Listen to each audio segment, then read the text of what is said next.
Ayan, nasakpan ko na namulaklak.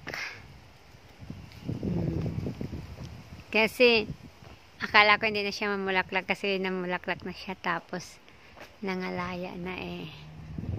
Ngayon namulaklak pa rin ulit. Kagagaling ko lang galing work. Namataan ko. Sabi ko, ayun, nahuli kita ha. Nahuli kita, namulaklak ka ha. Ayan. At saka ayan. Mulaklak na sa taas oh. Ayan, namulaklak. Akala ko hindi na kasi mamulaklak eh. Mulaklak ka pa pala. Akala ko tapos na the end. Ayan na yung mo. Akala ko. Meron pa rin pala mga pahabol ha. At saka ito oh, namulaklak. Yung gamit ko, hindi ko pa na Ito din. Matagal na to hanggang ngayon. Hindi pa natatapos. May namamatay, may nabubuhay. Oh, may mga nawawala, may pumapalit.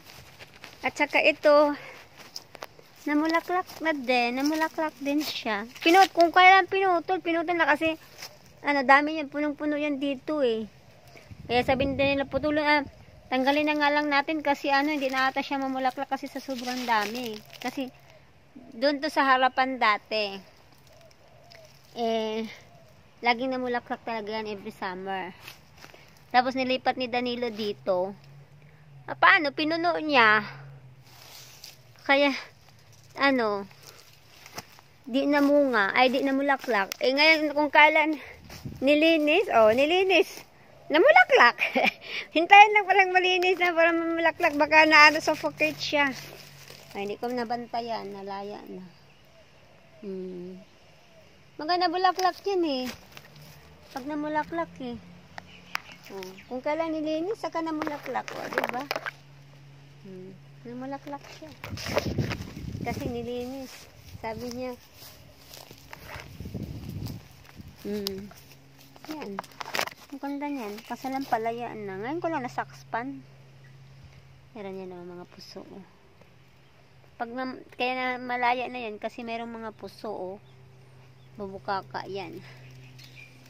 Yan. Sige, yan lang. Nasakpan ko lang. Okay, bye-bye.